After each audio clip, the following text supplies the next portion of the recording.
नमस्कार, राज की बात में आपका स्वागत है।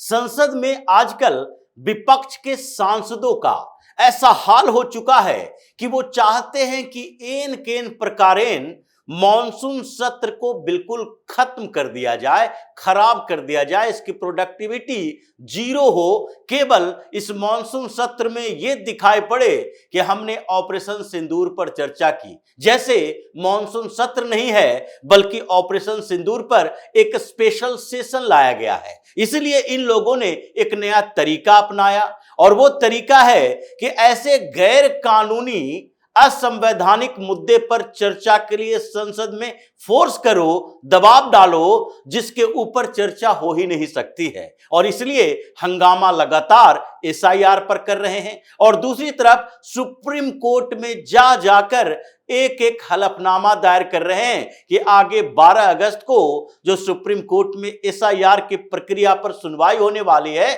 उसमें कोर्ट से भी कुछ राहत मिल जाए, क्योंकि अब तक तो कोई राहत मिली नहीं है। पहले संसद में लोग हंगामा कर रहे थे। ये प्रोटेस्ट केवल बाहर में यानी कि संसद के कॉम्प्लेक्स में नहीं है बल्कि अंदर भी है जहां कार्रवाई चल रही है। इसीलिए अमित शाह ने सोमवार को एक मीटिंग ली थी और उस मीटिंग में डिसाइड किया गया कि अब आगे इस सप्ताह को प्रोडक्टिव बनाया जाए, क्योंकि हमारे पास कई बिल पेंडिंग पड़े हुए हैं और उस पर काम होना है। और इसलिए अमित शाह खुद मैदान में उतरे और फिर कल उन्होंने ये कहा कि नहीं, राज्यसभा से पहले एक पारित करवाना है कि मणिपुर में राष्ट्रपति शासन आगे 6 महीने तक बढ़ाया जाए। इसके लिए भी इनिशिएटिव लिया गया। लोकसभा में 2 बिल इंट्रोड्यूस किए गए। चर्चा ये लोग करे न करे, हंगामा करे या फिर जो भी परेशानी पैदा करने की कोशिश करे, हम विधायी काम को नहीं रोकेंगे। और इसलिए फिर से इन लोगों ने हंगामा करना शुरू कर दिया और इस बार राज्यसभा में एक मुद्दा लेकर आए मल्लिकार्जुन खड़गे को इस बात का डर लग रहा है कि देखो, कांग्रेस के और विपक्ष के कुछ सांसद ये लोग तो राज्यसभा में वेल तक पहुंच जाते हैं। हरिवंश जी इनको टोकने की कोशिश करते हैं, इनको बैठने के लिए कहते हैं, लेकिन फिर भी वेल तक पहुंचते हैं, नारेबाजी हंगामा करते हैं और इसके कारण कोई बिल इंट्रोड्यूस ही नहीं हो पा रहा है। इसलिए राज्यसभा में सबसे पहले सीआईएसएफ के जवानों को कंट्रोल में लेने के लिए कहा गया और वो पार्लियामेंट की वर्दी में आए थे। ऐसा नहीं है कि सीआईएसएफ के सिक्योरिटी पर्सन को जो वर्दी मिलती है उसी वर्दी में अंदर आए, यानी कि सीआईएसएफ के लोगों को मार्शल बना दिया गया और वेल के आसपास उनको बिठा दिया गया कि अब अगर कोई सांसद इधर आने की कोशिश करे तो उसे मार्शल आउट किया जाए, यानी कि बाहर उठाकर फेंक दो, क्योंकि अब संसद की कार्यवाही इन लोगों के कारण रुक नहीं सकती है। अगर मॉनसून सेशन के लिए आगे एनालाइज होगा कि इसमें खर्च कितने हुए, तो हर रोज के हिसाब से अगर खर्च देखे जाए तो कम से कम तो 70-80 करोड़ रुपए खर्च हो गए और ये तीसरा सप्ताह गुजर रहा है, लेकिन प्रोडक्टिविटी के नाम पर केवल हो हल्ला हंगामा हो रहा है। तो ऐसे में संसद के सत्र को पूरी तरह से बेकार नहीं किया जा सकता, बल्कि कुछ बिल तो पेश किए जाने हैं और पारित भी करवाने हैं। इनको बाइकआउट करना है, बाइकआउट कर दें, लेकिन हंगामा करके बिल को इंट्रोड्यूस करने से रोके नहीं, डिस्टर्ब न करें। इसलिए सीआईएसएफ ने जब मार्शल बनकर इन लोगों का इलाज शुरू किया तो मल्लिकार्जुन खड़गे खुद भिड़ गए कि नहीं, सीआईएसएफ के लोगों को अंदर कैसे बुलाया गया है। तो इसके ऊपर डिप्टी चेयरपर्सन हरिवंश ने कहा सीधे तौर पर कि यह पहली बार हुआ है, यह हमेशा होता रहता है। खड़गे बार बार ये रिक्वेस्ट कर रहे थे कि देखिए, पार्लियामेंट के अंदर जो सिक्योरिटी है उसी सिक्योरिटी का इस्तेमाल करना चाहिए। अभी संसद परिसर की सिक्योरिटी की व्यवस्था अगर सीआईएसएफ को दी गई है तो वो तो पैरामिलिट्री फोर्सेस है, वो संसद की सिक्योरिटी नहीं है। तो इसलिए अंदर में हम लोग आतंकवादी नहीं हैं, हम लोग कोई टेररिस्ट नहीं है, हम लोग कोई अपराधी नहीं है जिसके लिए आर्मी बुलाया जा रहा है। पैरामिलिट्री मतलब अर्धसैनिक बल यानी सेना के जवान ही है ये। तो सेना को अंदर में आकर सिक्योरिटी संभालने के लिए कहा जा रहा है, तो क्या हम लोग अपराधी हैं, हम लोग आतंकवादी हैं जिनको ऐसा व्यवहार किया जा रहा है?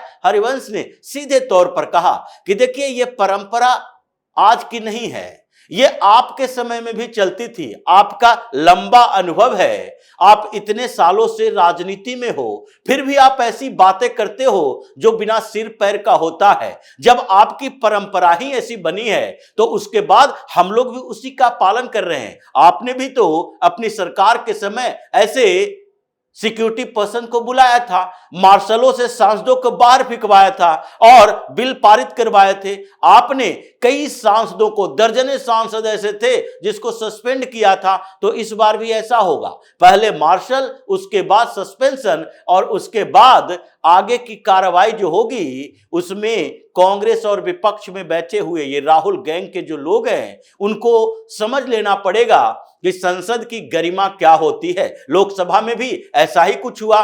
किरण रिजिजू खड़ा हुए और उन्होंने सीधे तौर पर कहा कि आप एसआईआर पर चर्चा करवाना चाहते हो। बेशर्मी की पराकाष्ठा है, एक एक नियम हम बता रहे हैं। उन्होंने बताना शुरू किया, भले ही ये चीखते चिल्लाते रहे। 30-32 सांसदों को तो बाहर चीखते चिल्लाते भागते हुए देखा गया, क्योंकि वो बर्दाश्त नहीं कर पा रहे थे किरण रिजिजू की बातों को। कांग्रेस के अंदर एक दूसरे के शक्लें देख रहे थे, क्योंकि उन्होंने उदाहरण ही ऐसे दिए। उन्होंने बोला कि आप नियम कानून के ऊपर चर्चा करो और बात नियम कानून की करो। नियम कानून क्या कहती है? संसदीय परंपरा की बात सिर्फ नहीं कर रहे हैं, बल्कि संसदीय नियमावली की बात कर रहे हैं। नियमावली में सीधे तौर पर कहा गया है कि अगर कोई कॉन्स्टिट्यूशनल बॉडी है, इंडिपेंडेंट बॉडी है, स्वायत्त बॉडी है, तो उसके पर चर्चा संसद के अंदर नहीं हो सकती है। अगर सुप्रीम कोर्ट में कोई मामला सब जुडिस है, उस पर सुनवाई चल रही है, तो उन मामलों के लिए संसद के अंदर चर्चा नहीं हो सकती है। ये कोई हमने नियम नहीं बनाए, ये नियम पहले से बने हुए थे और आपकी सरकारों ने भी इसी नियम का पालन किया। उन्होंने सीधे कोट करके बताया, बलराम जाखड़ का नाम लिया और कहा कि बलराम जाखड़ जो आप ही के समय के स्पीकर हुआ करते थे, और उन्होंने सीधे तौर पर यह बताया कि चुनाव आयोग के फंक्शनिंग पर, यानी कि उनके काम करने के तरीके के ऊपर, उसके एडमिनिस्ट्रेटिव फैसले के ऊपर, जो प्रशासनिक डिसीजन लिए जाते हैं, उसके ऊपर कोई चर्चा संसद के अंदर नहीं हो सकती है, क्योंकि इसी एक कॉन्स्टिट्यूशनल बॉडी है और उसकी इंडिपेंडेंसी है, वो स्वायत्त इकाई है। वो सरकार से बंधा हुआ नहीं है कि सरकार के फैसलों का इंतजार करेगी। वो सरकार बनाने वाली इकाई है। मतलब चुनाव कराने की जिम्मेदारी आप उनके ऊपर दिए हुए हो, और बाहर में बैठकर राहुल गांधी चीख चीख कर, चिल्ला चिल्ला कर कहता है कि देखो भाई, ये चुनाव आयोग है जो बीजेपी के इशारे पर काम कर रहा है। चुनाव आयोग के अधिकारी ये सारे प्रधानमंत्री मोदी के लिए वोट चोरी कर रहे हैं। ये आरोप तो राहुल गांधी लगाता है। और अगर सदन में चर्चा हो और अगर आप कहते हैं कि चुनाव आयोग को आप डायरेक्ट कीजिए, निर्देश दीजिए, तो इसका मतलब है कि आप ये अपनी ही बातों को कंट्राडिक्टरी साबित कर रहे हो। यह साबित करने की कोशिश कर रहे हो कि चुनाव आयोग सरकार के अंतर्गत है तो सरकार का कंट्रोल उसके ऊपर है, जबकि चुनाव आयोग को उसके काम करने के लिए स्वायत्त दिया गया है, अधिकार दिया गया है, और उसको चैलेंज भले ही सुप्रीम कोर्ट में किया जा सकता है, लेकिन उसकी चर्चा सदन के अंदर नहीं की जा सकती है। कांग्रेस के विपक्ष के सांसद चीख चिल्ला रहे थे, हंगामा करते हुए हांफते बाहर गए, क्योंकि सीआईएसएफ के मार्शलों के तौर पर सदन के अंदर रख दिया गया था कि अगर आज इन बातों में इंटरप्शन हो, जैसे कि इन लोगों ने शुरुआत भी की हंगामा करने की, और सीधे ओम बिरला ने कह दिया बैठिए अपनी सीटों पर, और अपनी सीटों पर खड़ा होके अगर आपको इंटरप्ट करना है, नारेबाजी नहीं, हो हल्ला नहीं, जो बार बार ये लोग कह रहा था वोट चोरी, वोट चोरी, वोट बंदी, ऐसे ही नारे लगा रहे हैं। संसद के अंदर नारेबाजी नहीं, तर्क चलता है, लेकिन इन लोगों ने नारेबाजी का अड्डा बना दिया। अगर आपको प्रदर्शन करना है, लोगों को दिखाना है, तो फिर आप जंतर मंतर पर जाओ, प्रदर्शन करो। संसद परिसर के बाहर आप लेकर तख्तियां खड़े हो जाते हो वोट चोरी, वोट बंदी करते हुए, और संसद परिसर के अंदर उसके बाद कार्रवाई में सदन में जाते हो तो वहां भी ऐसे ही लहराते हो पर्चियां, हंगामा करते हो, मतलब कोई भी विधायी काम हो ही नहीं। सरकार ये कोई काम कर ही ना सके, इतने बिल पेंडिंग पड़े हैं, उस पर चर्चा ना हो। इनकम टैक्स के लिए जो अभी चेंजेज हुए हैं उसके बिल पड़े हुए हैं, मिडिल क्लास को राहत देना है क्योंकि 12 लाख तक इनकम टैक्स से बाहर कर दिया गया न्यू इनकम टैक्स पॉलिसी में। तो इसको इंप्लीमेंट करने के लिए, उसकी धाराओं को इंप्लीमेंट करने के लिए सदन में लाना है, उसको भी आप बहिष्कार कर दो। तो जो तरीके इन लोगों ने अपनाए कि इस बार के मॉनसून सत्र में ये कोशिश की जाए कि कैसे भी मोदी के नाम पर इतने सालों में एक सत्र ऐसा हो जिसकी प्रोडक्टिविटी 0 हो, लेकिन इनके पैतरे को समझ लिया और एनडीए की मीटिंग हुई। पीएम मोदी ने एनडीए के सांसदों को कहा, आप लोग शांत तरीके से बैठे रहो।